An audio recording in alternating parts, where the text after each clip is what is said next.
equity, state regulations and strategies for local governments. As you heard the message, this will be recorded and we will make it available after today. So thank you all. And if we can move on set to the next slide.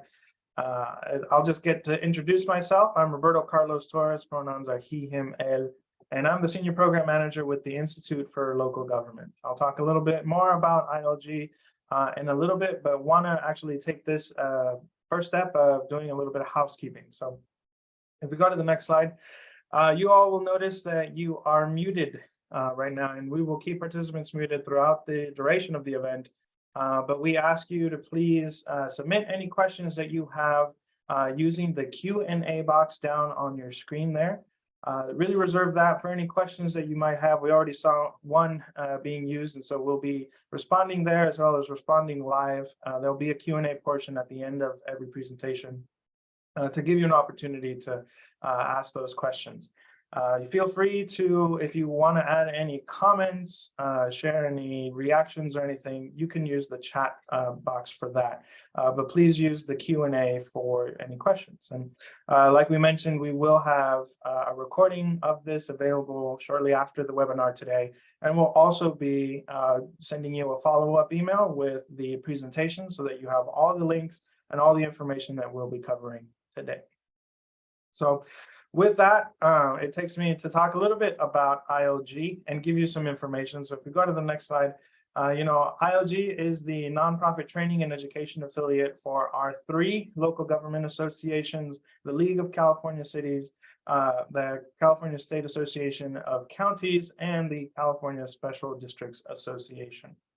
Together with our affiliates, we cover over 2,500 local agencies, including cities, counties, and special districts.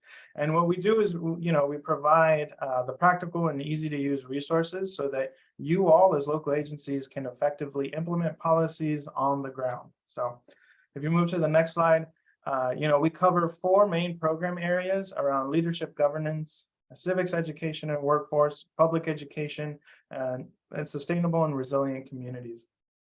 And really today's conversation is in that pillar of sustainable and resilient communities, as well as in equity that is kind of embedded throughout all our program areas. Many of the services that ILG provides are on education and training, like this free webinar today. But we also offer technical assistance, capacity building, and we can serve as facilitators and third-party mediators when necessary to support a lot of the work that you all do as local governments. So we move on. So we're going to cover a lot today. Climate equity is a big topic, and today we're specifically going to talk about what do we mean by climate equity, right? Then we have representatives from the Governor's Office of Planning and Research, OPR, to talk about specifically Senate Bill 1000, which was sponsored by Senator Leyva in 2016, that established the need for developing environmental justice elements when jurisdictions like cities and counties are updating their general plans. We'll then hear from a representative from Contra Costa County to talk about their kind of journey in implementing SB 1000. We're also joined by a representative from the city of San Diego, who will talk about how that city is incorporating climate equity, both in their climate action plan and other work to come in the future. We'll kind of round out the day with some steps that you can start taking to begin advancing climate equity in your jurisdiction, share some resources, and really open it up to a general Q&A at the end as well. So before we kind of dive into all of the topics, we want to do a quick poll, get a sense of who's in the room and where you're coming from. So Seth, if you'd be so kind to pull that up. Folks, you can take out your smartphone, point it at your screen here, and this QR code will take you directly to that poll. Or if you're on a computer, you can type in menti.com, MENTI.com, and enter that participation code that you see in green there so that you can participate in the poll. So Seth, let me know when that is up and running and we can move on to the first question. It's ready to go. Awesome. Great. So the first question that we have for you today is really wanting to understand, what does climate equity mean to you? So using, I believe it's a text function, feel free to put in the words there. And awesome, yes, you're seeing we're generating a good word cloud of some of the stuff that's going in there and what's jumping out: fairness, justice, safety, inclusive, equitable, health outcomes, balance. This will be moving around, but it's certainly, you can see there's a lot of common themes really around inclusiveness, fairness, justice.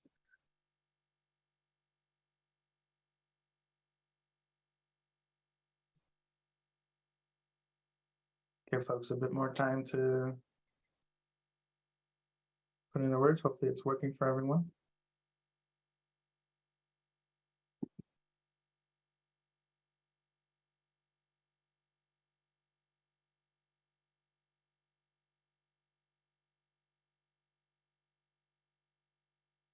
And I'm getting a number of questions related to sharing the link again. I just want to direct your attention to the chat. I provided all of the information there. Thank you, Seth. And the link and participation is also at the top of your screen there.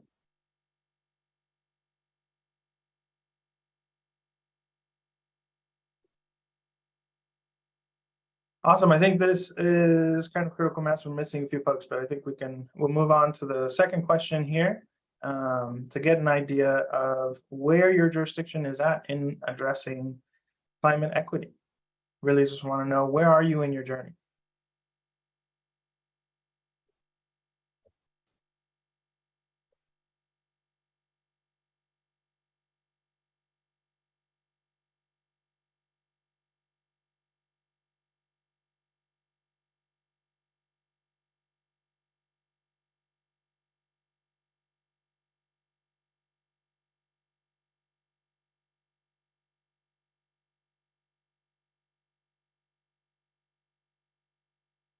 Awesome, great. Yeah, we're seeing the results come in. Hopefully you can see them on your screen. I'm loving it. There's a big diverse group. This is your first step, which is great. Welcome. But there are also folks who are already working on developing policy as well as implementing a policy or some other stage, and there are some folks who are unsure.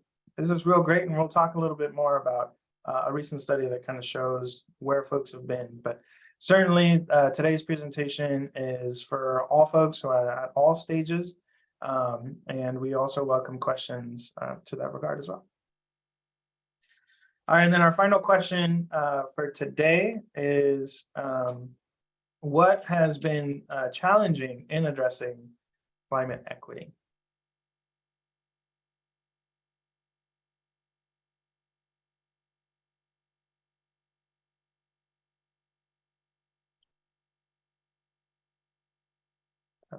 Yeah, I'm seeing some of the responses come in, and certainly politics, funding, lack of awareness, special interests. There's a lot, right? There's a lot of barriers that come into play, and many of these will look similar, right? I'm seeing funding multiple times, understanding politics, socioeconomics. Yeah.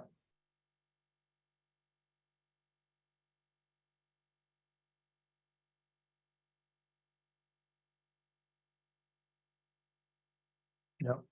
Yeah, there's a lot of challenges, right? And the one thing that we all know as folks who work in the climate equity space is that this is challenging, right? We're not only addressing things within our purview, but historical impacts percolate into current day events, right? And politics is a big part of it. So hoping that today's webinar can kind of give you some tools on some simple things that you can do to get the needle moving, right? Especially for my folks who this is your first step, and for those who are working on developing a policy. Hopefully by the end of today, you'll have some steps to take that can be manageable and work within any budget of no dollars to infinite amount of resources. I don't know anyone has that, but if you do, if you're one of those lucky few, we will certainly have information for all of you on that today. So Seth, if you can be so kind, thank you very much. So wanting to start off really with that foundation of what we mean by climate equity and what that kind of looks like. So When we look at climate equity, I'll kind of focus on that second part first of equity, right? And having an understanding of equity and equality. And when we talk about equality, we're talking about everyone getting the same thing, regardless of their needs or their situation. But when we look at equity, it's about giving folks what they need by understanding the barriers, circumstances, conditions that they face, right? And this nice little graphic from the Robert Wood Johnson Foundation really shows you that difference, right? If we look at policies that try and treat everyone equally, what you end up seeing are children getting a large bike that can't even really navigate through a bumpy road. You get a person who is able to use that bike, and then you look at the person with in a wheelchair who aren't able to use that to get up the ramp. When we talk about doing things equitably, we're not talking about providing everyone with the same thing. What we're talking about is getting everyone to have that equal access. And so you see, that means different things for different people. For the child who's on a bumpy road, we're going to give them a mountain bike that's smaller for them to use. For the individual that the bike worked for originally, we're going to give them that exact same bike. And for the person with a wheelchair, we're going to give them a mobility device that can help them up the ramp so that all of them are progressing through in an equal way. So a good way to really think about it is that equity is about meeting the specific needs of an individual so that they all have equal access to their goal, the thing that they're trying to get to. If we go on to the next slide, but climate equity kind of in general is really that intersection between social and environmental justice, bringing in the socioeconomic pieces of it along with kind of the climate exposures as well. But I'll tell you that climate equity is going to be different among the different communities. Everyone will have a different idea of what that looks like, and that's okay. There shouldn't be a one-size-fits-all definition, just as equity is not a one-size-fits-all approach, right? So, but there are some underlying things that climate equity will always seek to achieve. It will strive to undo historically unequal exposure to pollution, and it will ensure a safe and healthy community that's resilient to the impacts of climate change, regardless of one's background, socioeconomic status, race, or ethnicity. That's really the crux and foundation of when we're trying to address climate equity, what we're talking about. And I'll also take note to mention that this requires intentional action. Simply having a policy that will state everyone will now be treated equally doesn't do much to address the historical inequities, and it doesn't really provide that necessary difference from one community to another in their needs to having equal access, right? So that intentionality is really critical and something that you'll actually see throughout our presentation. So as I kind of alluded to, ILG did a recent survey and found that close to 26% of local governments have or are implementing a policy around equity, social, and environmental justice. Now, I put this out here to show that if you were one of those who are just starting out or just putting a policy together, you're not alone, right? And even those who already have something established, you're still running into hurdles.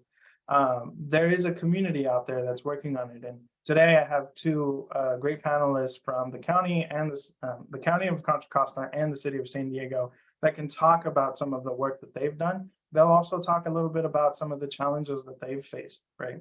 And then I'll also be able to talk a little bit about some strategies and actions that you can take if you're just starting your endeavor to incorporate climate equity to if you're developing a policy or already have something implemented. So next slide. And yeah, so that leads me to today's presentations. We have Leila Hakimzadeh, who's joining us from OPR today to talk a bit about SB 1000 specifically and the state regulation around developing an environmental justice element. We also have Mariah Saldana, the Climate Action Program Manager with the City of San Diego, talking about how the city is incorporating climate equity into a lot of the work that they're doing, including their Climate Action Plan. And then we also have William R. Nelson, the principal planner with the Contra Costa County, to talk about how their kind of journey in implementing SB 1000 and developing something similar to an environmental justice element. So with that, our first speaker today is Leila Hakimzadeh, and so I will pass it off to her and her colleague to kind of talk from OPR.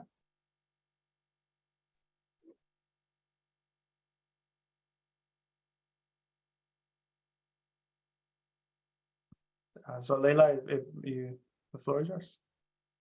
Hi everyone. Do you see my my screen? Yes. Okay. Hi, I'm Leila Hakimzadeh, Planning and Land Use Manager and OPR, and I am joined by my colleague Parker, who will let him to introduce himself. Hi, everybody. My name is Parker Friedrich, and I am a Civic Spark Fellow serving with the Governor's Office of Planning and Research, supporting Leila and her team. Thanks, Parker. I'm going to have a brief description of OPR's environmental justice element. So let's first talk about who is OPR. OPR is the Governor's Office of Planning and Research. OPR studies future research and planning needs, fosters goal-driven collaboration, and delivers guidance to state partners and local communities, with a focus on land use and community development, climate risk and resilience, equity, and high road economic development. OPR has a strong commitment to equitable, just, healthy communities through improving planning and policy and funding mechanisms, and meeting the needs and empowering our most vulnerable and disadvantaged communities in making a California for all.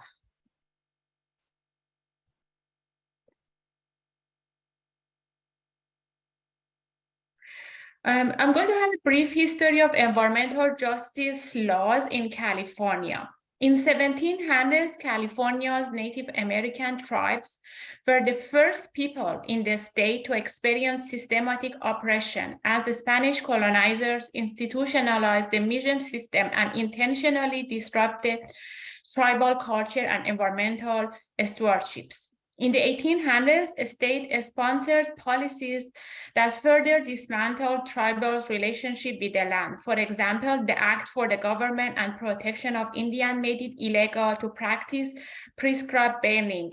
The intentional ceremony that they would put a small fire that would help many tribes maintain healthy landscapes.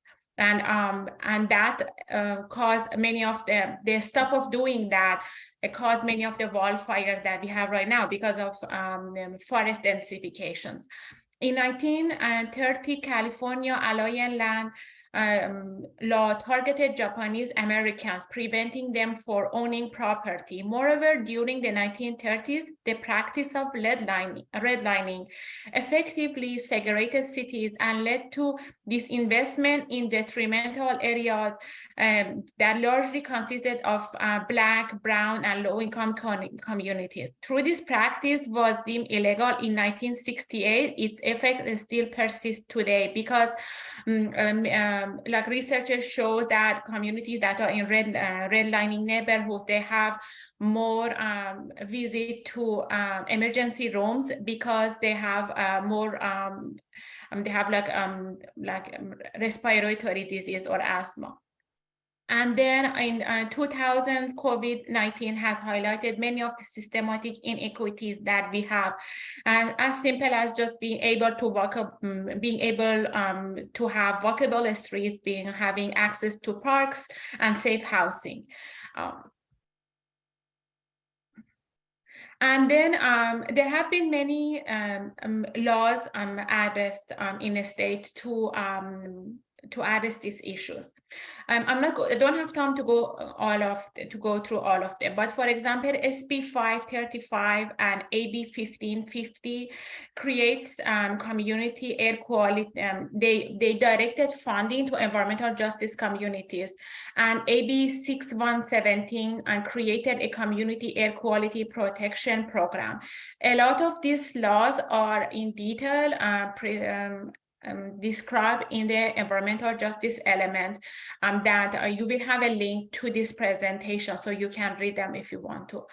So the law defines environmental justice as the fair treatment and meaningful involvement of people of all races, cultures, incomes, and national origins with respect to the development, adoption, implementation, and enforcement of environmental laws, regulations, and policies.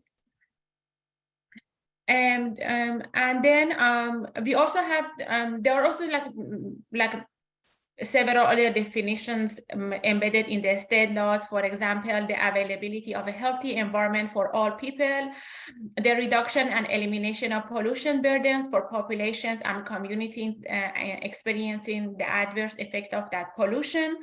Then it asks that government entities engaging and providing technical assistance to the population communities mostly impacted by pollution, and also meaningful consideration of recommendations from populations and communities mostly impacted by pollution into environmental and land use decisions.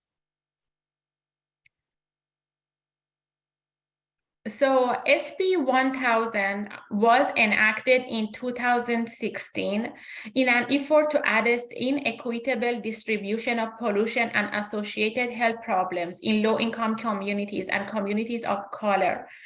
It was signed by Governor Brown, and this new law has several purposes, including to facilitate transparency and public engagement in local government planning and decision-making processes, reducing harmful pollutants associated with health risk in environmental justice communities, and promoting equitable access to health, including health-inducing benefits such as healthy food options, housing, public facilities, and recreation. SB 1000 and the new requirement for environmental justice is required by is one of the required elements of the general plan, and municipalities have to put it in, have to have it as one of their required elements, and I'm going to explain it in more details in other slides. Community in the SB 1000 says that community engagement is critical in all stages of planning, both in the planning process itself, but also in the ongoing implementation of the general plan, aligning with the existing general plan guidelines.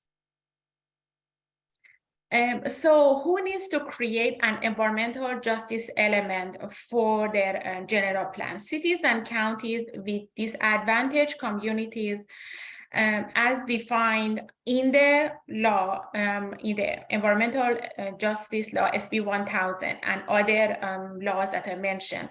They have to prepare the environmental justice element if they meet two conditions. First, they have to have disadvantaged communities in their jurisdictions, and I'm going to explain how they should define it in other slides. And then, so that's the first requirement. And then they should also be updating two or more of the general plan elements concurrently. In case there is anyone in this audience who doesn't know what is a general plan, by law, all local governments, including cities or counties in California, have to have a blueprint called general plan that would define a vision for how that community should grow in terms of land use, transportation, housing, open space, air quality, and things like that for the future of their neighborhoods. Planners have to need to carefully consider who is disadvantaged and most impacted and by the burdens of the past and ongoing environmental and institutional racism in the policy and decision making. So in the environmental justice element, there are SB 1000, there are several requirements that municipalities have to all counties have to consider, and that includes reducing pollution to exposure, promoting public facilities, promoting food access, promote safe and sanitary homes, promoting physical activity, reducing unique or compounded health risk, and promoting civic engagement and prioritizing disadvantaged communities. Now I'm going to hand it to Parker to continue. Oh, sorry. I just have one more slide. So I was just going to quickly go over these slides that how a local government decide if they have to create environmental justice element. First, they have to go through the CAL environmental skilling analysis that shows that I'm not going to explain in more detail, but they have to go through CAL environmental analysis. They have to map low-income areas based on what is mentioned in the law. So that's the first two requirements. But in addition to these two, they also have to do community engagement, because none of those may properly show disadvantaged communities in the area, because many of these analyses are usually done through census blocks. There might be parcel level areas in a city or town or county that have missed those screens. So after they do all of them, they decide that first they have to do environmental justice element, and where are those locations located. Then let me see. And now I am going to hand it to Parker to go through this slide. Hi, everybody. Yeah, so in terms of the specific environmental justice components or topics we talk about, one of them is pollution exposure. So in our general plan guidelines, we talk quite a bit about air pollution, which is identified in statute, as well as water pollution, soil pollution, and other health hazards that jurisdictions should address with respect to pollution and environmental justice.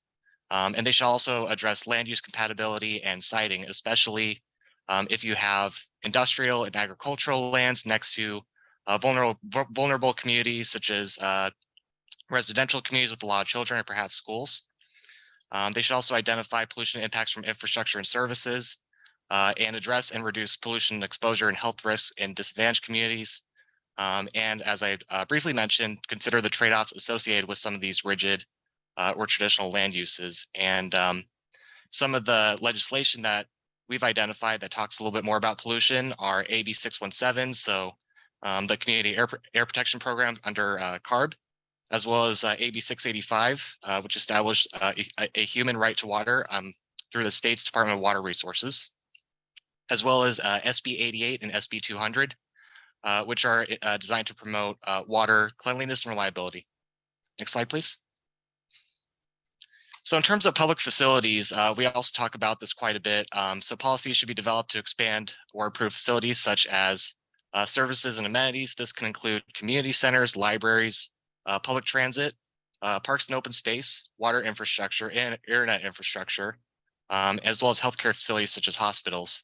And some of these policies and considerations may overlap with other environmental justice topics or initiatives.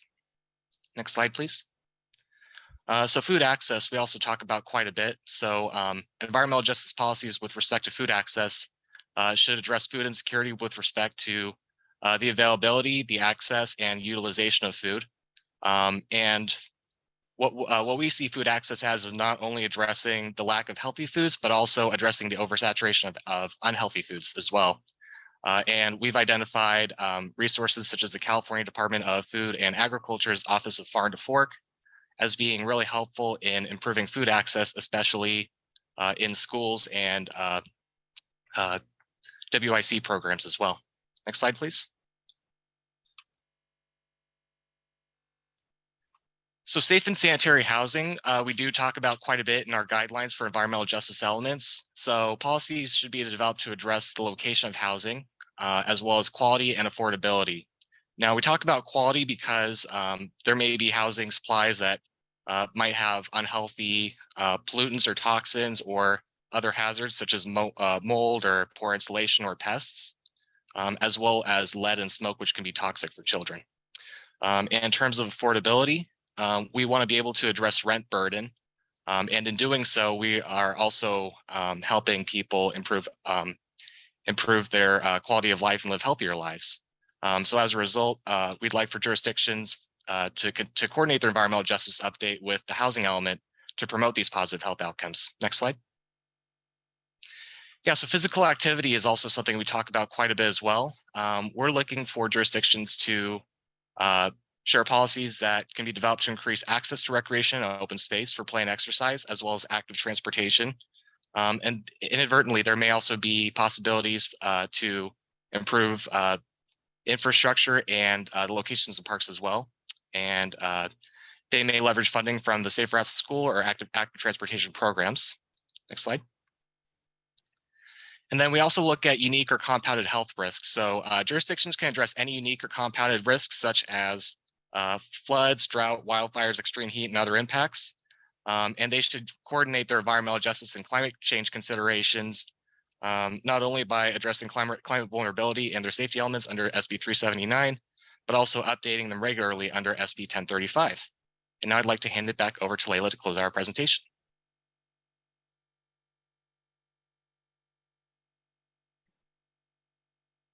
Thanks, Parker.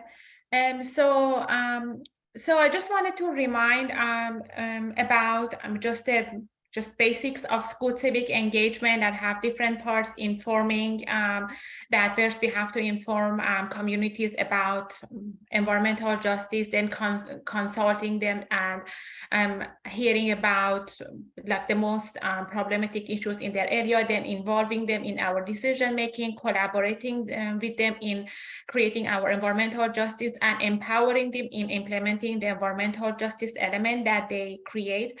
So environmental justice element, as mentioned in the general plan guidelines, could be a standalone element, or it could be policies that could be integrated into other mandatory elements of the general plan, or it could be a combination of both. It could be a standalone or policies that are integrated in other elements. We recommend, it's not embedded in the law, but we recommend that it's better maybe to have a standalone and integrate in other laws, just to have a more visibility to the environmental justice element. And so that's what we recommend for civic engagement. And when we want to do engagement, we have to prioritize disadvantaged communities and create mechanisms for monitoring the implementation of the prioritized programs. And that includes outlining reporting and communication strategies to convey the status and outcome of the policies and programs to the residents. Because as we mentioned, the environmental justice element of the general plan should include goals, policies, and programs. So not only we should create policies and programs, but we should also have implementation programs to assess our process. We have several resources, not only in the environmental justice element itself and in the appendix, but also several resources in the website of OPR. And if you have questions, you can send them to sb1000@opr.ca.gov.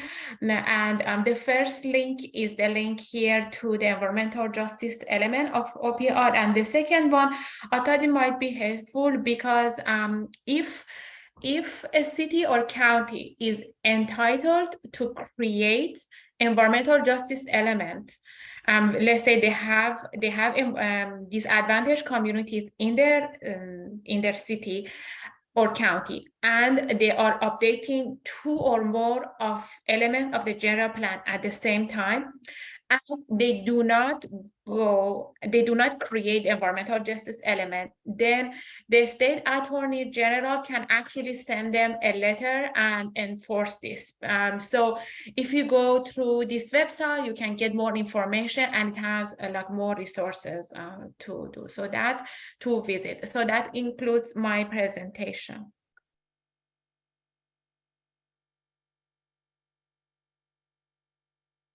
Thank you so much, Layla and Parker. We really appreciate that information. I do have one question, but I'll also remind folks, if you have any additional questions, please put them in the Q&A box, and then we will share them out here live. So Layla and Parker, here's a question that we got in the Q&A. What can you do if you know your city is ignoring air quality with building new buildings in a low-income area because they are following an old EIR? Is there a way to report them?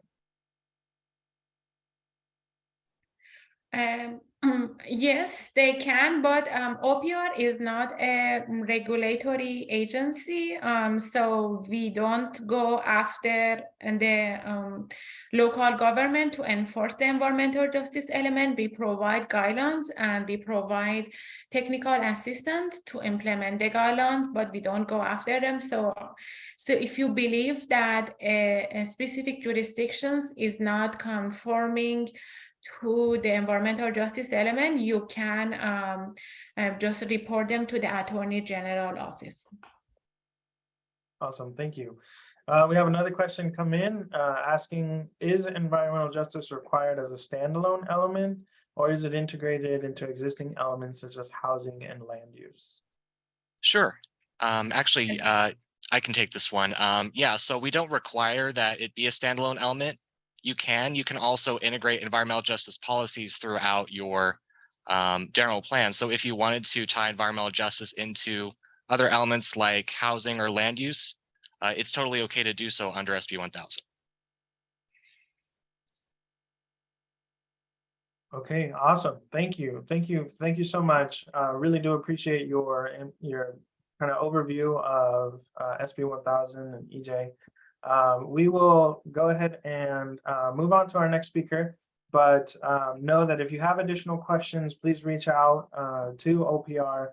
You can also reach out to us. We're always happy to help connect you all, as well as when we provide the copy of the presentations, as well as this online recording, we'll make sure that the links are live so that you can check out all those additional resources. So thank you very much. So now we're going to move on to talk with William R. Nelson, Principal Planner with Contra Costa County, and share kind of Contra Costa's experience in trying to implement SB 1000 in their way, and what worked, what they came across. And so with that, William, I pass it over to you. Okay, thanks very much, Roberto. Again, hi, everyone. My name is Will Nelson. I'm a Principal Planner with Contra Costa County, and I'm in charge of our long-range planning section, and I'm the project manager for our general plan update that's going on right now. It's an update to our general plan, our zoning code, and our climate action plan, a project we call Envision Contra Costa 2040. I'm going to tell a little bit more of a story rather than give so much of a presentation, though I did come with a handful of slides that illustrate a bit of what we're addressing in Contra Costa County. And I appreciate Layla and Parker. That was a great introduction to environmental justice. In December of 2017, the Contra Costa County Board of Supervisors directed my department to update our county general plan. At the time, it was adopted in 1991. Had never really it had been updated piecemeal since then, and it doesn't address or many of the challenges that our communities face today. Particularly climate change and many other things. And so, as part of that direction, the board wanted us to weave 4 themes throughout the document. So it's a full tear down and rebuild, full general plan update. So as Layla and Parker explained, that we qualify for doing environmental justice work because we're doing 2 or more elements of our general plan, and we have disadvantaged communities. So I think we can maybe advance the slide to the slide of the disadvantaged communities. So our board instructed us to weave 4 themes through our general plan. They're environmental justice, community health, economic development, and sustainability. And at first, we weren't going to have any new elements in our general plan. And this kind of speaks to the question that was just posed a moment ago. We felt that these topics are touched so many the elements that we're required to have, such as land use, transportation, housing, that they're all intermingled. So you can't really address environmental justice without going into housing, without going into transportation, without going into land use. Same thing with economic development, for example. So we felt that we could just weave these themes throughout the existing elements. But then as we got into it further, we realized, these still all need a home. There's the background information, narrative, graphics, things like this that don't really necessarily fit into the land use element or the transportation element. So we came up with a new element that we call the stronger communities element. And that's really the home for those topics. Again, environmental justice, economic development, sustainability, and community health. And so one of the things that we decided is that we don't want to call disadvantaged communities disadvantaged. When we started getting out into the public and talking about this, we did get some negative feedback about that name. So one of our community members suggested the term impacted. And we like that term because it suggests that the challenges that these communities face are not inherent to them, that other forces have acted upon them to make them disadvantaged.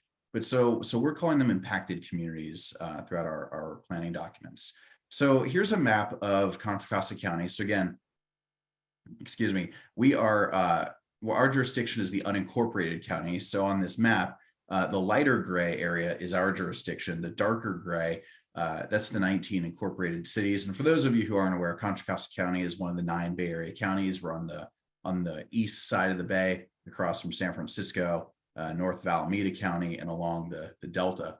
So the yellow on this map, those are our impacted communities. So we used CalEnviro Screen and went through the process, looked at some other data sets, and these are the communities that qualify as impacted or disadvantaged in our county.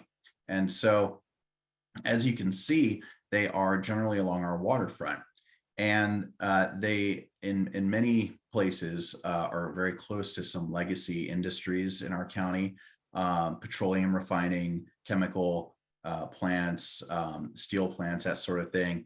And so and these facilities in many cases are older than the communities themselves. For example, the Phillips 66 refinery in Rodeo is the oldest refinery in the Bay Area of the 5 Bay Area refineries, and it opened in the 1890s. And so, in many cases here, the facilities were there before the community, and the community's grown up around them. Sometimes by, that was the intent, right? The workforce lived in these communities. So, but now there are other residents who are impacted by these and other these facilities and other uses that have grown up in the 125 years or so since. So we can move on to the next slide, please. So if you keep that image in your mind of where the impacted communities are, and these are all maps from our draft general plan that will be published later this year. You can see here, here's a map of hazardous waste generators, and you start to see somewhat of a correlation here where our impacted communities are, and then, for example, in this one, hazardous waste generators, those are the dots actually, and you see certain concentrations of them especially, and then the red and orange on this map tends to overlay pretty closely with the previous map of impacted communities. Let's go on to the next slide, please. Cleanup sites, kind of the same thing. We're starting to see a pattern here. And even though there are other sources of pollution in our county, for example, interstate freeways, heavily used freeways. You can see Interstate 680, the symbol, the shield for it there, kind of toward the bottom of the map in between where it says Danville and San Ramon, State Route 24, very heavily used freeways, but they, it's been suggested to us by some that, oh, well, it's pollution from freeways and it's pollution from rail lines and such, somewhat, but you'll notice that you don't have the same correlation along those heavily used freeways, for example, that you do in some of these other areas. So if we move on to the next slide, please. We do have some maps in our general plan related to health outcomes. I only chose to provide one here. This is the asthma map. And then again, we start seeing this correlation. So it's reinforced over and over. Of course, when we start getting out into the eastern side of the county, we are getting into the Central Valley too, and it's a different set of air quality issues there that could affect asthma. But as you can see, again, it's this exposure that we're seeing when we look at these various health outcomes. We have cardiovascular disease maps in our general plan. We have birth weight, those sorts of things. And it is also true that these maps coincide somewhat closely with minority populations. And so that's the final slide I brought. Those Seth, if you could stop the screen share if you'd like to. But really our story is that our board directed us in December 2017 to start this work, and we started it in earnest in 2018 when we hired a consultant. I'm going to praise PlaceWorks. They're a consultant. They've done fantastic work for us on this topic. And the entire time we envisioned this as a real community-based effort. We were going to go to the community and speak to people where they live. We weren't going to say, come to the county seat in Martinez and have your 3 minutes as part of some general plan meeting. We've had over 100 public meetings at this point. Well, public or semi-public as we call them, public meetings hosted by the county, the various arms of the county, the board of supervisors, planning commission, sustainability commission, et cetera. But we've also been invited to speak at by many CBOs and such to discuss the general plan update as a whole, and sometimes it has been with a focus on environmental justice. But so we've taken the approach from the beginning that we would go to the community. And so we had many, and when we budgeted for the project and the number of meetings we'd have, we weighted it towards the communities that we knew were impacted and where we felt that there would be a need for more community outreach. So in 2018, we began. In 2019, we had many community meetings throughout the county, and we started developing our environmental justice policy work. We had a large meeting that we organized in Richmond in November of 2019, and it was actually a huge flop. We rented a big room, we had food, we were having it recorded, we had interpretation, and we had about 12 staff or 15 staff, and I think 8 or 10 attendees. So, right off the bat, we kind of had a discouraging meeting on this. But then we kind of regrouped, and actually not long after that, the pandemic hit. And so we had to regroup and look for other ways to reach people. And actually, once we started doing our online meetings, and we call these collaborations for the environmental justice, once we started having these collaborations and some other outreach, we actually started getting a lot more people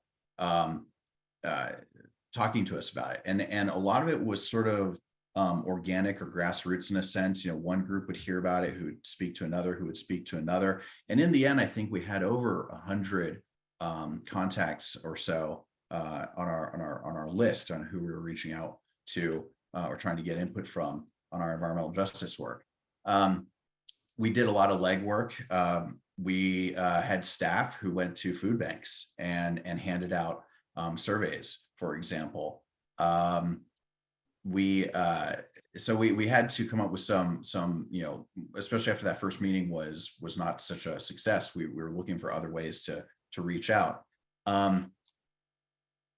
So in October of 2020, we made our first released our first public draft of our environmental justice policies, and and set really goals, policies, and actions for our general plan. And since that October 2020 draft, I think we've probably had 3 or 4 significant redrafts of it. It's been reviewed by our sustainability committee, which is a subcommittee of our board of supervisors, along with our sustainability commission. That's a standing county commission. Our hazardous materials commission has reviewed it, and it's quite extensive. And the topics that Layla and Parker discussed we have policy language about this in our general plan. Everything from access to healthy food, access to parks and recreation, access to healthy homes and neighborhoods, policy language regarding community engagement, and really things like acknowledging the importance of community engagement. It's in government, we all know that we have these meetings and people come and they speak, but we actually have language in our general plan now about acknowledging the importance of the public and having that in writing. We have things in there, and I'm just sort of riffing on this because there's a lot I could go on. We've been doing this for years. There's really a lot I could talk about. But one of the things that we encountered in one of our communities was when we released some of our draft general plan language, we were told it was too flowery. It was too much planner speak, not with the jargon, but planners like to do visioning and look towards the future and what it could be. And the community members told us, hey, hold on a second here. This doesn't talk about how we got to this point. Things like redlining, discrimination, discriminatory lending practices, these sorts of things, institutionalized racism at the different levels of government. And it was really a moment where we kind of, stopped and said, we're going to, this general plan is going to have a different tenor, a different tone. And we're going to really start acknowledging some of these things that I think, the planning profession, I think society in general hasn't really wanted to talk about at times. Certainly the planning profession has had quite a bit to do with discrimination, with our communities and how they've been, just the layout of them. Land use tools or land use policies and regulations have been used as tools of discrimination. And so, we're actually going to take this head on and talk about it in our general plan. The pitfalls, things that, challenges, one of them was that from the outset, we had a tremendous focus on the community, but some of the community members that we forgot were actually the industry themselves. And we had gotten somewhat far into writing our policy language, and then we were contacted by economic development interests and industry interests and say, hey, wait a second here. We're starting to hear about all this language that the county is developing that sounds a lot like you want to run us out of town and we'd like to talk about this. And so we had to do sort of a series of mea culpa meetings with people to calm those fears, because the county isn't trying to shut down industry. And that's something that though people have suggested we try and do. These industries have been part of the county's fabric for over a century. They are a huge part of our economy. They employ very many people, living wage jobs, a lot of, union jobs. And so it was really important to us that we didn't alienate them as well. And we had actually started doing that from the outset, which we had to go and correct. But I saw Roberto came back on, so I'm going to wrap this up and let Mariah speak. But just where we are with this now is that we have developed all of our policy language. We have a draft general plan that's pretty much finished, and we're going to be publishing it later this year. Awesome. Thank you so much, Will. And it really speaks to kind of that intentional action that's needed to address climate equity. So really great. We do have one question in the Q&A around, do you consider alcohol outlet density as part of EJ? If so, is there a map of higher concentration of alcohol outlets and or smoke shops in the county? We did consider concentration of those sorts of those and other uses, especially when it comes to food deserts, because as we know, a lot of times the commercial outlets that are in impacted communities, there'll be liquor stores and other types of uses like that. And they might have some food. It's not always the healthiest. And so we have talked about that, but actually the county already has an ordinance about alcohol establishments. And where we don't allow concentrations of them, and we require a use permit for each of them. So I can't say that, so we didn't address that. We addressed it as part of our EJ work, only in a sense that we don't, we would like to see some of those places, I think, morph into community markets that sell, that help address the food desert issue, but it was already something we regulate in Contra Costa County. Awesome. Thank you for that. And thank you for your presentation. We'll really appreciated learning about Contra Costa. We're going to now move on to Mariah Saldana, our Climate Action Program Manager with the City of San Diego Sustainability and Mobility Department, to talk about how the city is incorporating climate equity into their policies. So Mariah, the floor is yours. Excellent. Thank you so much, Roberto, and thank you so much, Seth, for having me today.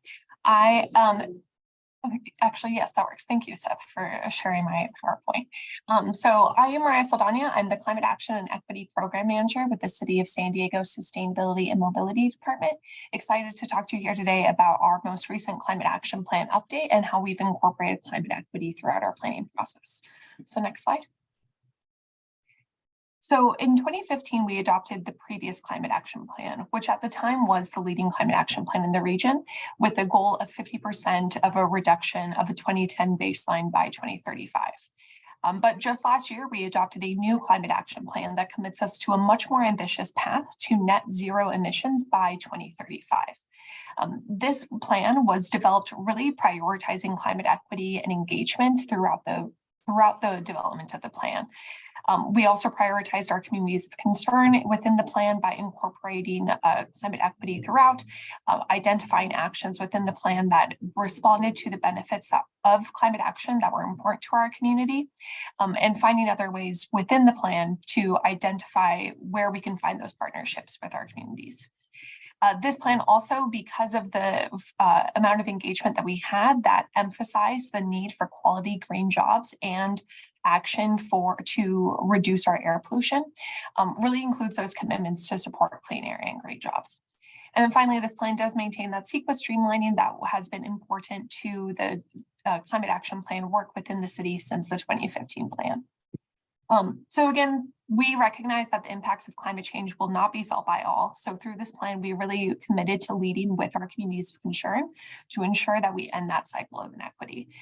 We believe that our 2022 update to that climate action plan does just that, setting that ambitious goal of net zero greenhouse gas emissions by 2035 while prioritizing our communities of concern.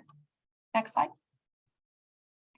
So we define climate equity here at the city by addressing historical inequities suffered by people of color and allowing everyone to fairly share the same benefits and burdens from climate solutions and attain full and equal access to opportunities regardless of one's background and identity. And that has been an integral part of our work since that 2015 climate action plan was adopted. So we started well before the development of the 2022 climate action plan by incorporating equity into the foundation of our work. Really with Roberto, need to give props to him for all of the work that he did leading up to this. So we formed our climate equity working group back in 2018 to think about as a collective how we can work to ensure that we were implementing with climate equity at the forefront. So that group of about 36 stakeholders from local community-based organizations and environmental advocacy groups worked together to form what we now call our Climate Equity Index, which was really a tool that measures access to opportunity so that we have something to track how we are doing with climate action across all communities within the city. So that's very important. I'll come back to that in a minute too, but with that Climate Equity Index, we established who are communities of concern using that verbiage. And that verbiage and all of the indicators that went into the index were all done in partnership with our community, or really led by those community organizations that are a part of the Climate Equity Working Group. So that really is the key point of how we've been able to intertwine climate equity with our work, is by focusing on those partnerships with our community and helping empower them to lead our work. So then with the Climate Equity Index, we were able to then know that for the update to the climate action plan, we needed to ensure that we were elevating the voices of those within our communities of concern to ensure that we're not continuing that cycle of disparity, right? So then for the engagement for the climate action plan, we were able to have the voices that we heard throughout the engagement inform what core benefits we prioritized. So we wanted to build a plan that didn't just look at greenhouse gas reductions, but also looked at everything else that people really feel within their daily life, whether or not they're able to walk easily to the grocery store, whether they have access to a good paying green job, or if the air that they're breathing is of a good quality. So we were able to identify which core benefits like that were important to our communities. And we were also able to identify specific actions that our communities wanted to prioritize. Next slide. So I want to talk a little bit about just what is climate equity specifically in San Diego and what the Climate Equity Index found. So we did find that the majority of residents in San Diego have what we call high access to opportunity. So the Climate Equity Index found that around 70% of residents are within census tracts that score relatively high or very high levels of access to opportunity. But while only 30% of residents live in our communities of concern, almost 80% of those identify as persons of color. So due to these different levels of access, we know that our communities of concern will face greater barriers to access those climate benefits. And as a result, that disparity will impact people of color even more so. So this again centers really our work around just how we can help these communities feel empowered and feel part of our decision-making processes. Next. So that level of engagement, like I said, was integral to the development of the climate action plan throughout the beginning of it. We had more traditional levels of engagement, traditional in quotes, because it was during the pandemic. So really our engagement started in March 2020, and we had to quickly shift to a different strategy. So everything was online, everything was digital, but we had forums, one in each council district, a business forum, and then a general community forum, as well as a virtual survey. Through all of those, we received, that number is actually outdated, but about 4,400 total people responding to all of the outreach that we did. But when we looked at just that traditional engagement, we found that there was an overrepresentation of white and upper income residents. So we knew that we needed to work harder to make sure that we were reaching those in our communities of concern. So what we did was we ended up partnering with the Institute for Local Government, and they subcontracted with 5 community-based organizations and local nonprofits, one in each of the main areas that we consider our communities of concern, the main geographical regions, to do more specific and focused engagement with those communities, to use the types of platforms that they were already being engaged with, and to change the language of our very wonky government engagement to be something more publicly accessible. So when we partnered with the community-based organizations, we found that they were able to reach a much more diverse and representative participant pool. They did a much better job at reaching our Latino and Black communities and our lower income communities. In addition, those community-based organizations provided more qualitative data about residents' priorities that would have been more obscured in the more poll-based data collection that we were doing through our more traditional engagement. So this engagement also provided information about what our communities of concern needed and what their concerns were outside of climate action. And really I'll say that throughout all of our engagement, whether it was with our CBOs or in general what we led, we tried to lead with very open-ended questions. We didn't, we had to use a survey for the digital aspect, and we used Mentimeter and other more surveying forms. But even then, we tried to use those open-ended questions like, what do you want to see San Diego look like in 2050? Or what does sustainability mean to you? We tried to stick with those so that we weren't limiting participants to what we wanted to hear, but rather they could lead that to whatever was on their mind and their greatest concerns. So next slide. So quickly, I'll go through some of those major themes of what we heard, but I'm most excited to share one of the last ones. But every community, in addition to just our communities of concern, express a strong desire for more trees and green spaces. And trees are an incredibly important part of climate action planning work, but they are one of the lower types of action that you can take for just looking at GHG reductions. So it's really important that we were able to see that that was such a huge priority to our community so that we can continue to really heavily prioritize it with our implementation of the climate action plan. Next, of course, pedestrian and bicycle safety, as well as access to public transit. So not just wanting a public transit stop near them, but also wanting more efficient and faster public transit. And then air quality, pollution, and litter. So expressing that just the amount of pollution or litter in their daily lives makes it people more unwilling to spend time in their communities. Even just, walking to the grocery store feels unpleasant because of the amount of litter. Or even residents, especially in Barrio Logan, one of our communities of concern, described a layer of black residue that built up outside of their homes, on plants, cars, or windowsills. So really those direct impacts that they were feeling, that lived experience with air pollution. And clean air turned out to be one of the most talked about pieces during our engagement. So we did end up including a full strategy or full section for clean air within the plan, something that we might not have necessarily done without hearing that. The next slide. So heat, of course, that was another major issue to our communities of concern, but also all communities, the lack of trees also providing context for that, but also lack of air conditioning. In San Diego, we're used to pretty mild or moderate temperatures, but now with more extreme weather events, there's people who lack air conditioning who might really need it, but don't have the access to it. And the next one, lack of access to healthy food and food insecurity. This was incredibly powerful to see throughout our engagement, and is something that we wouldn't have heard if we stuck to more multiple choice questions about, the types of mobility strategies that you want to see, or the types of energy or zero waste pieces. So we included a full measure to respond to that about our healthy food systems, because we heard from so many residents that they lacked access to healthy food within their neighborhood, making them more having that food insecurity. But that also does tie to GHG reductions from having to go further to purchase your food, or just having that lack of healthy food. But these last two, I think, were most important for this group, which is that first is that access.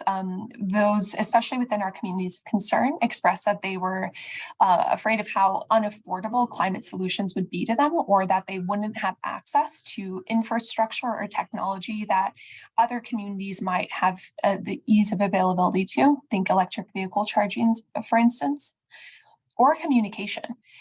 Residents expressed that they didn't know what the climate action plan was to begin with. They didn't know where to find information from the city at all. They also expressed frustration around a lack of information in other languages.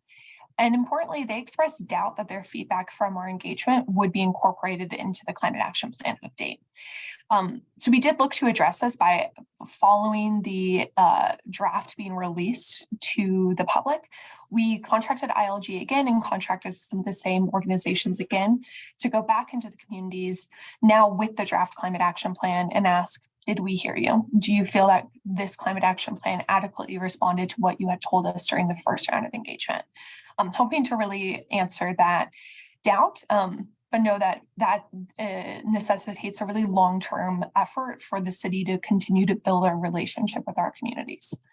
And then finally, just the lack of reimbursement or incentive for residents in our lower income areas to participate. So how can we reduce barriers to participation if someone is working multiple jobs, they don't have time in their life to attend a community meeting, or they don't have the financial security to be able to do that without pay?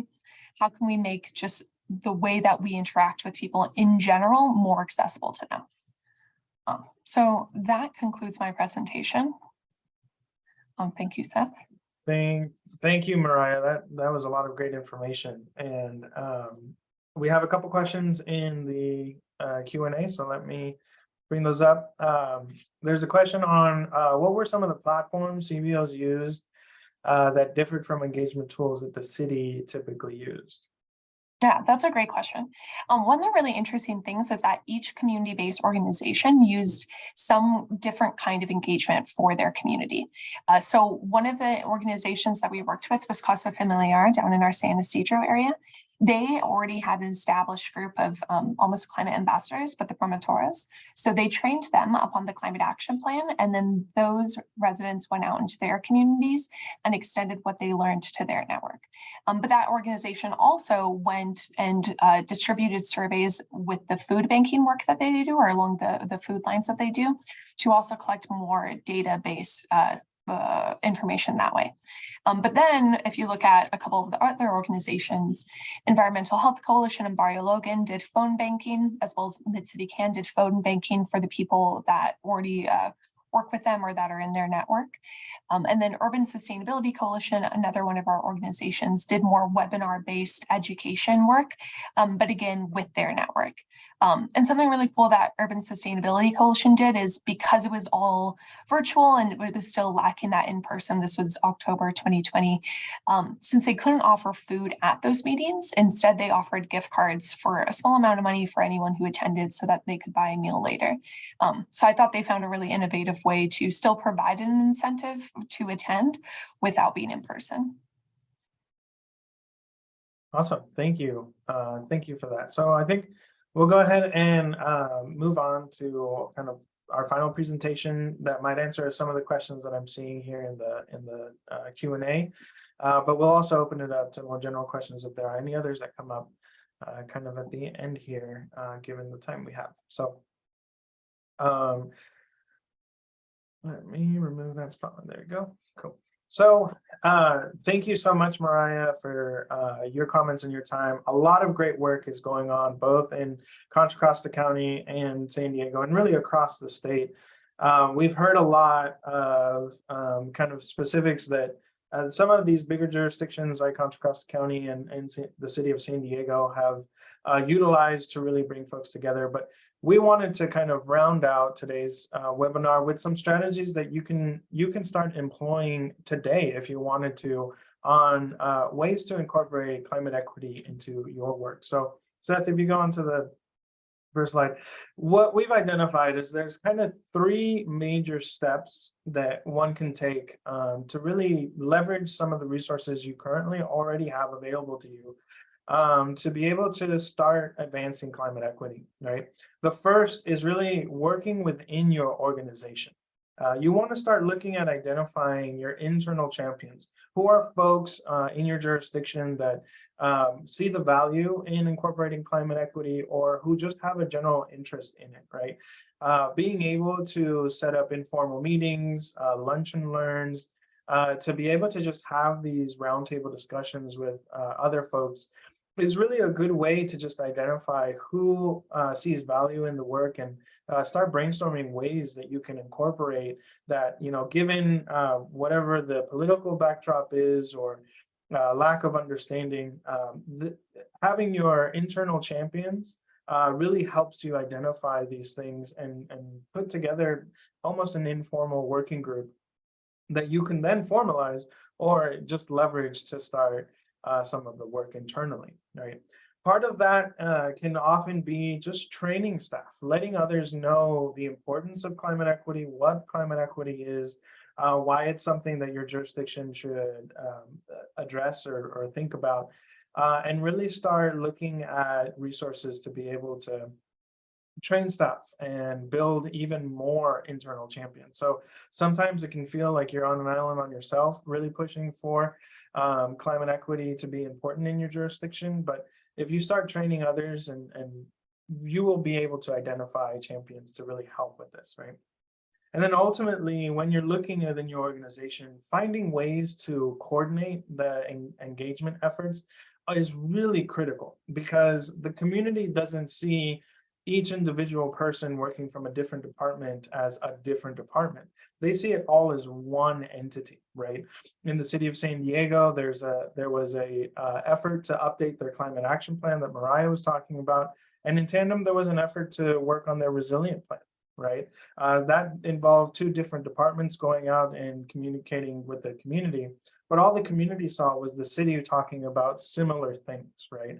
luckily, they were able to coordinate their efforts and really be able to feed off of each other's efforts. So ultimately a great thing, but something to certainly keep in mind is be able to identify the efforts that are going on and coordinate those internally.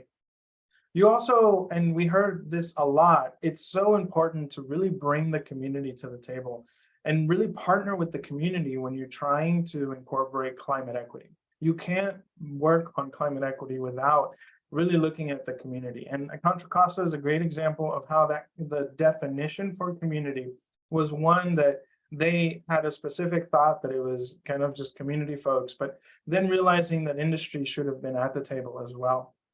Community can mean various different things. The important thing is to know who's out there, who are you trying to help, and really be able to work with them, partner with the community, right? And there are three kind of sub-steps, if you will, in this role, right? The first being to assess your community relationships, to really look at the community landscape and understand who are the players here, what community groups, what community leaders are really pushing on environmental justice and climate equity work that would be good. Also understanding who's involved, who's at the table, and more importantly, who's not at the table, right? And seeking ways to build or repair relationships, right? Equity has a really colored past, one that many communities have different feelings about because of systemic oppression and because of just historical inequities that have impacted communities in various different ways. So when we're asking to partner with the community, you have to come at it from the perspective of repairing relationships that have been distraught and building new ones from communities that just don't have that trust or connection with your jurisdiction, right? And then it's about engaging the stakeholders. And sustaining that momentum. What you heard with the city of San Diego is not only was it about co-developing the plans and really updating the climate action plan in tandem with the community, but that sustained communication to really build that trust and really leverage the partnerships that they were able to forge for the update, and keeping that going to really monitor and implement any plans that they have on their climate equity work. Ultimately, these two steps of working within your organization and then partnering with the community can really lead you to this third step of establishing a plan. And I use plan kind of very broadly. It can be a policy, it can be a simple value statement, or it can be a full-fledged implementation plan on how to address climate equity within your organization. There's going to be a couple things that you're going to want to include in this plan, right? You want to be able to define climate equity for your community, have that general understanding of what climate equity means for your jurisdiction, and then also being able to identify the communities that are impacted or involved in this, right? And also figuring out how that community wants to be referred to. In the city of San Diego and in that region, it's called communities of concern. But in Contra Costa County, they preferred the term impacted communities, right? It's really important to have these conversations with your community of how they like to be addressed in order to really make sure that it's an effective policy or plan. And then always it's critical to make sure that whatever plan you're putting together is co-developed in partnership with your community. This goes back to partnering with the community and working with them. You really want to make sure that you're not coming into this with a plan already in place that hasn't had community input, but that you really want to make sure that it's a true co-development kind of grassroots feel to it to ensure that there's enough buy-in, right? And this doesn't mean that there will be 100% support and 100% copacetic for any and all policies that are in place. However, it does mean that the communities most impacted by historical inequity are at the table, have a voice, and are able to shape the policy moving forward. So if we go on to the next slide, we're kind of breaking down these three steps and looking at the sub-steps of what are the questions you want to ask yourself as you're putting this together. And so You know, I won't go through all of these questions, and I know that it's a lot of text, so we will be sharing the presentation afterwards so that you have this, so don't worry about writing down all the notes. But these are questions to really think about as you're trying to identify internal champions, really thinking of, you know, who supports this work, but also who has the authority to develop a plan, or even that will potentially be impacted by it. These are good things to just keep in mind and write down, if you will, for how you can start building your internal champions and really see what your abilities or next steps are moving forward. You also want to look at training staff and just understanding what resources are available to teach yourself, and then also be able to teach others, right, is really important. And then in trying to coordinate those engagement efforts, the real important one is just making sure what is currently happening, what's currently engaging the community, what's in the pipeline, and then seeing what policies are in place that kind of impact that, right? Wanting to know these questions is really important to be able to identify how you will be able to move forward, not only with partnering with the community, but also ultimately developing a plan. So if we go into the next step, which is really partnering with the community, when we talk about assessing that community landscape, nope, you want to go back. There you go. When you want to talk about assessing that community landscape, you really want to look at how have previous efforts gone, right? How does the community feel about your jurisdiction and what's going on? Are there existing relationships that could help in your effort to address climate equity? And you know, who's kind of in your community advocating for this type of work, right? Being able to build those connections is really key, and what leads us to the importance of building and repairing the relationships, right? Understanding who has been involved in the climate equity work or advocating on behalf of impacted communities, but who doesn't, you know, either they don't have a relationship with your jurisdiction, or they have one that needs a little bit of work and preparedness, right? That's where this question of trying to assess who the best messenger is in trying to build or repair these relationships is really important. Oftentimes, equity is a conversation that can be very personal and affects a lot of people in different ways, right? So not only is it important to know who you're trying to outreach to, but who's providing that message and who's making those connections is really important to ensure that you're able to build that trust and mutual communication with one another. And then, as always, we kind of sound like a broken record here, but ensuring that we engage stakeholders is of utmost importance, right? Making sure that it's done early in the process, but also that it's being done for the right reasons, that it's authentic engagement and not just engagement done to check a box, as you hear often said. So next slide. And ultimately, once you're able to have identified your internal champions, you have partners in the community that you're really talking to, then you can start thinking about how to develop a plan, right? And these are some questions to really think about, particularly when defining what climate equity is, how you identify the impacted communities, and also what should be incorporated into a plan and how do you co-develop it, right? These questions here really help you just kind of start putting a plan together to connect with folks and start on your journey for putting together a climate equity plan, or just some other way to really help your jurisdiction start addressing climate equity. Next slide. So here are a couple resources that can really help you in better understanding what we mean by climate equity, environmental justice. You know, the US EPA has a whole website that kind of dedicated to explaining a bit of that. Also, UCLA's Luskin Center for Innovation has a really good one. CEJA, the California Environmental Justice Alliance, is a really good community-based statewide community organization that puts a lot in their climate justice work, as well as the Greenlining Institute. And then we have some resources as well, right? Resources for how to do inclusive engagement, and then also tips on how to partner with community-based organizations, which is so integral to the conversation and worked really well in places like the city of San Diego. Next slide. So before we kind of wrap up today, I just want to reiterate again, and things to keep in mind, that this takes time, especially for organizations who may not have a lot of resources. It will take a lot of time to put this together, to build those relationships, to build that trust. But when it comes to addressing climate equity, the time is worth the investment, right?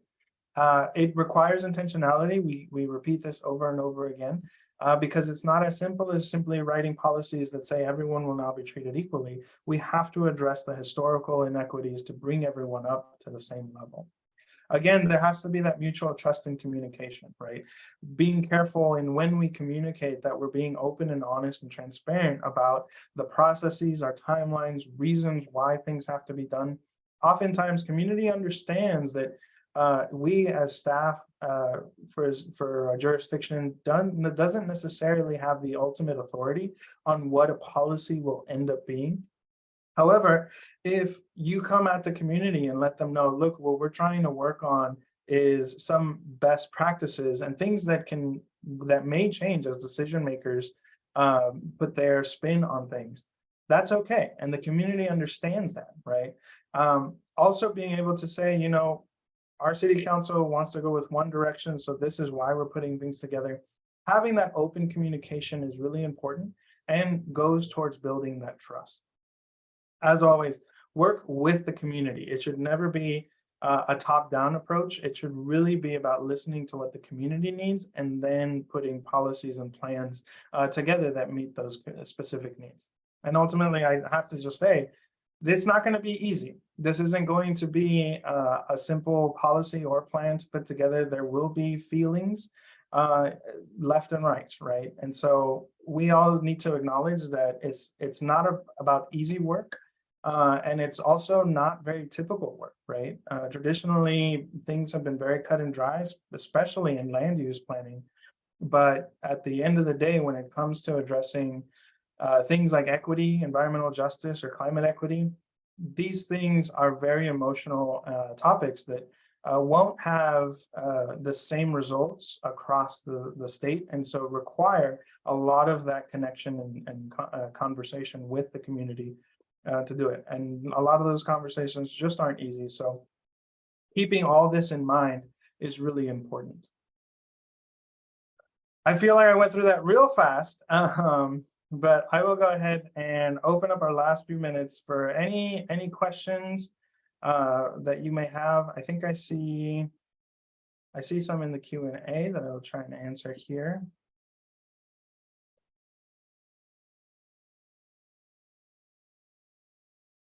So what I'm seeing, I see a question on, what are some ways to suggest to implement community outreach in order to get feedback from impacted communities?